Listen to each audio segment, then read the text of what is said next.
Hello, welcome back to Iking Live. I'm your host, Seneres. We still have another guest for tonight. His name is Dr. Anacleto Belleza Millendez.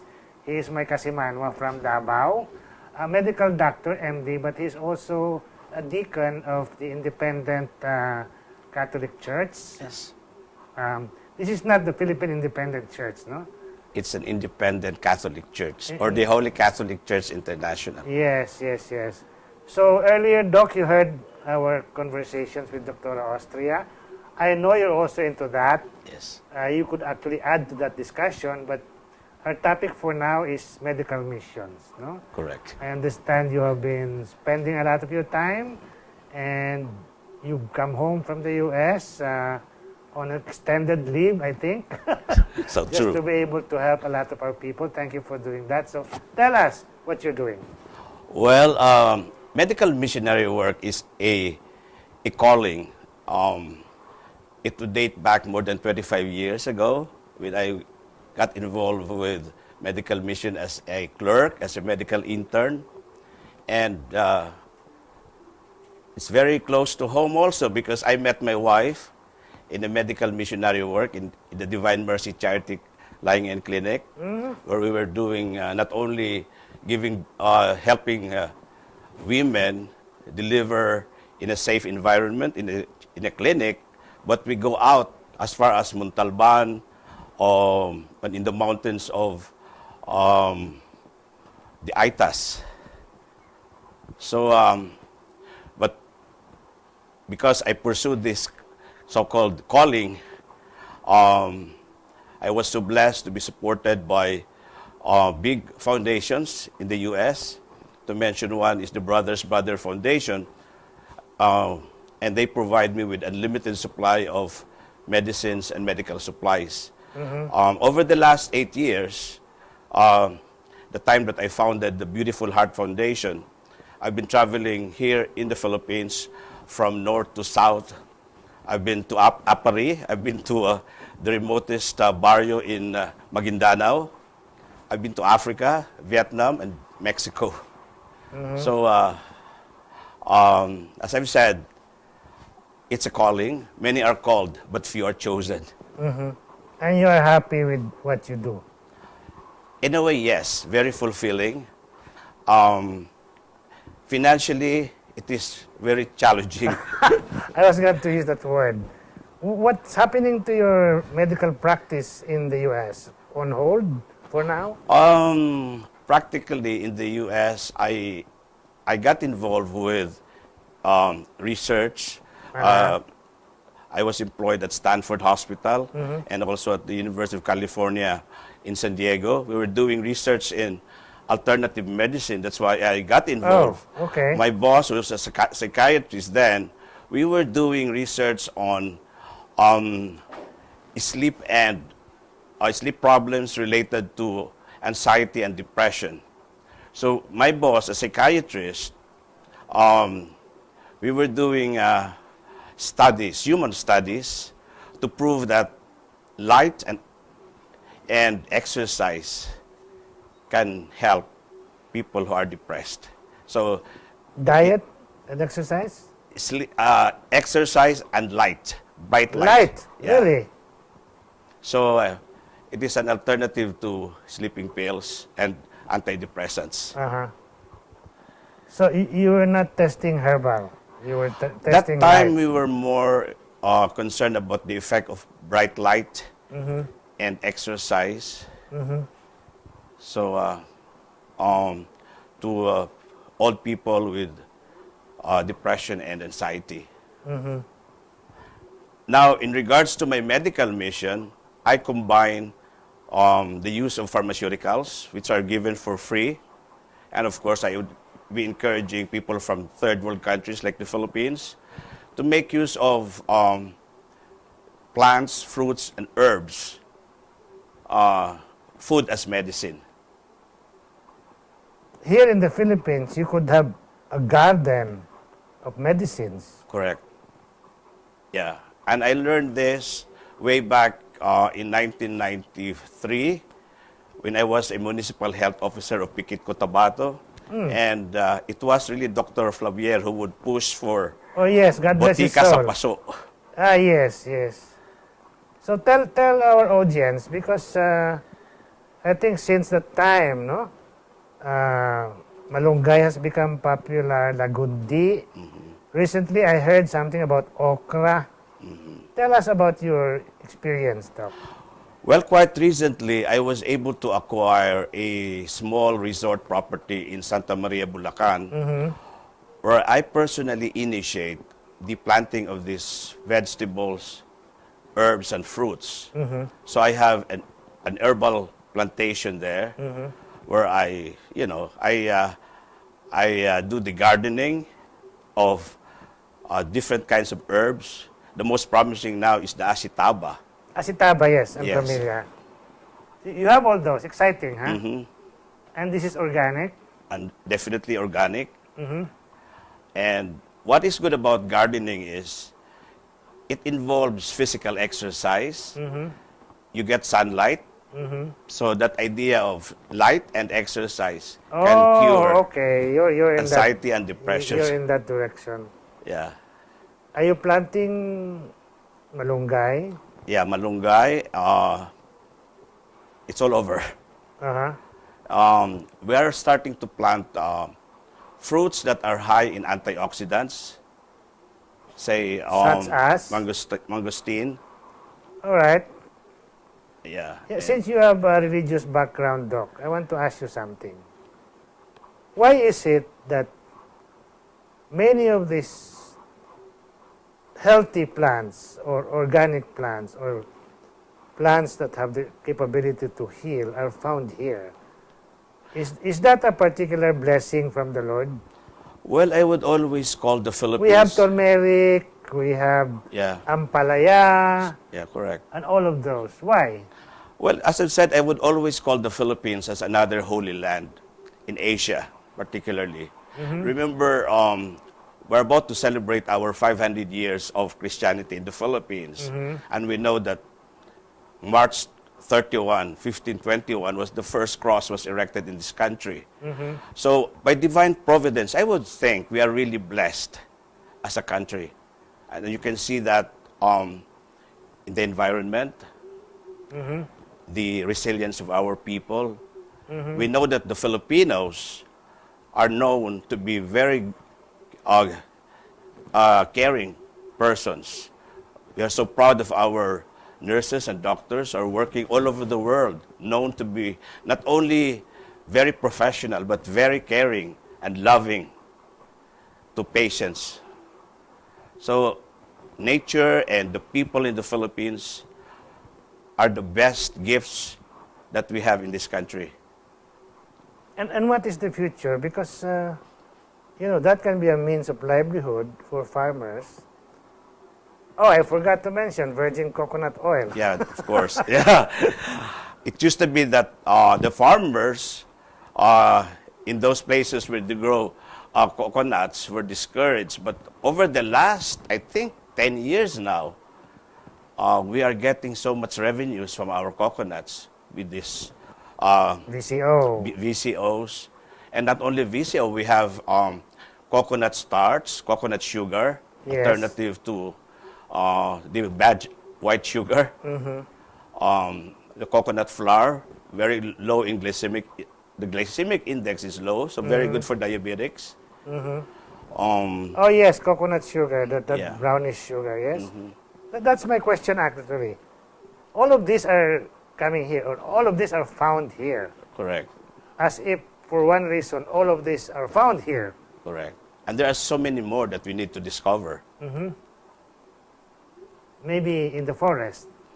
Well, sometimes they just grow wild in your backyard. And you don't know. That you don't even know. But the way I would tell patients is like fruits. We know that antioxidant properties is based on, we have a way to measure that. But for ordinary laymen, any fruit that would stain white linen has high antioxidants. And example? Example, you say mangosteen. Okay. That's the rule, huh? Yeah. Interesting. And so with plants and vegetables. Earlier, you heard my conversations with Dr. Austria. It's what people eat that make them sick. And my last question to her was, it's possible that what you eat could make you well. Correct. You're in that direction. Again, I'm working closely with one professor at the University of the Philippines in Mindanao. And we believe that food is medicine. Explain, Your Honor. She has some studies on, say, vegetables that are acting like with effects on blood pressure. Are these known already, or is it still a secret? They're available. They're Oh, available. okay. The sayote for one. Yes. There could be more. And there could be more, as I've said. But you know, I think it's only in recent memory that all of these became popular. Correct. They might have been discovered before, but maybe 20 years ago, nobody knew about sambong, lagundi. Actually, we started with 8, I think, with the Department of Health. But now, there's more, I guess. Especially the what we call as the saluyot or the kamote tops. Saluyot and okra actually could go well. Yeah. So Kamote tops, huh? What does yeah. it do? Well, I think it's the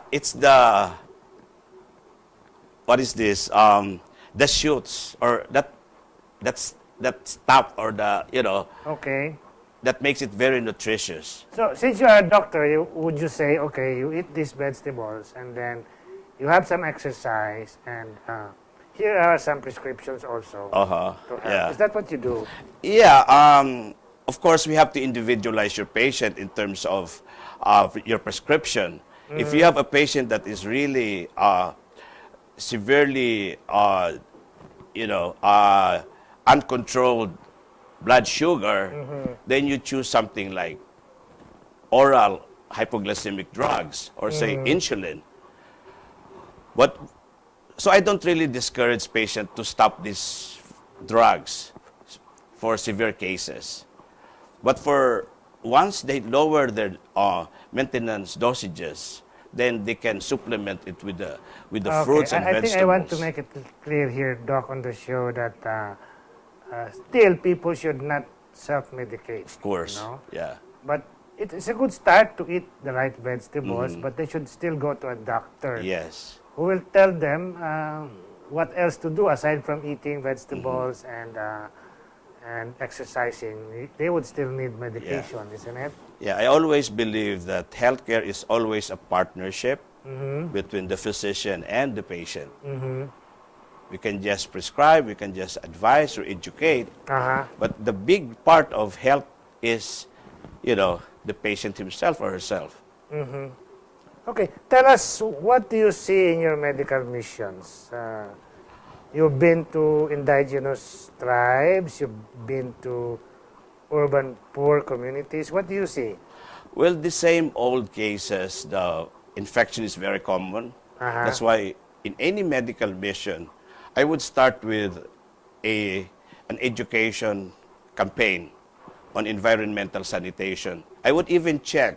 Environmental sanitation. Yes. I would even check the nails of children to emphasize that a dirty hand or nail would start infestations of, parasitism. But that's part of education also, isn't it? Yes, a big part of, health is really education. All right. Dr. Austria mentioned that too. And I would really teach mothers too, because they are the frontliners of healthcare in a home setting. So, you would teach them how to take care of high fever, what is the first aid. So, getting the family involved in healthcare. But how do you expect environmental sanitation in a place that has no sanitation facilities? Well, Maybe not even water. Well, we are so lucky in the Philippines that water is not really a problem. It's just that we need to do something about our water. We go back again to boiling at least, or washing our dishes well, making sure that it's not contaminated, and also, making sure that we are controlling the insects. We know that in this country, dengue is very common. So what do we do with, dengue infection? You have to at least clean our environment, get rid of those stagnant water. Did you notice some kind of higher immunity among the kids out there who are exposed to the outdoors maybe? I don't think that would really push them to have higher immunity if they are subjected to They're this. still vulnerable. Yeah, they're very vulnerable. I see. Well, right now, Doc, you are working alone? I am very happy that over the years, I work with grassroots organizations, in fact, even families in my medical mission. So, interestingly, this year is quite interesting because there are organizations that are in the entertainment industry. They are initiating charity work, including medical mission. Entertainment industry. Musicians? Artist promotion, in the promotion of artists. All right. So I guess it's no longer just singing and dancing in front of patients, but bringing treatment to these people by trying to collaborate with me. So what's up ahead? More medical missions? I think with this happening now, not only in the entertainment industry, but I guess even religious organizations, we know that there are big civic organizations who have been doing medical missions in the past. But what is really interesting is I am seeing people in the entertainment industry trying to get involved with medical missionary work. Well, I know that you have a good supply of medicines coming from abroad. But what about your overhead? How are you covering your overhead now? Well, practically, as I've said, it's really challenging because it's so hard to solicit financial support. So most of the time, you really have to sacrifice from your own pocket. But what is also good is that the organizations or people supporting me, they understand my situation. So we kind of, they also pitch in terms of the cost of transportation, the accommodation, the snacks.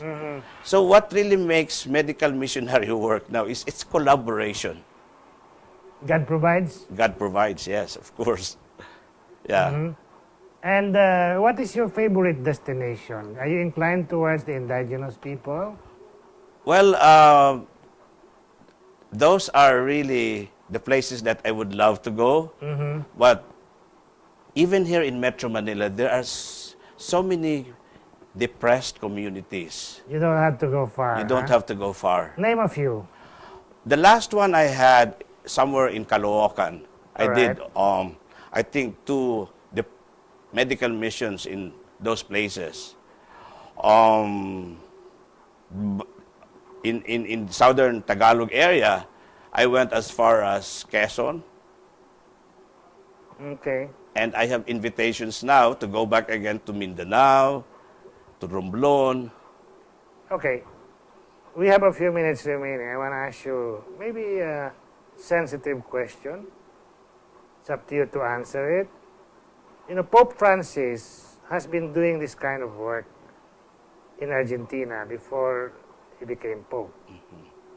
Now he became Pope, and he's urging all priests and all bishops all over the world to do that, to go out, reach out to the poor. What is your impression now? Is the church catching up with that?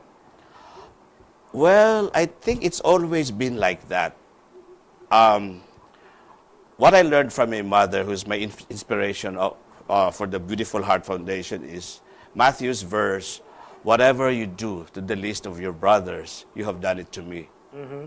So I guess you know that these people are the sick, the abused, the poor, the hungry, the malnourished.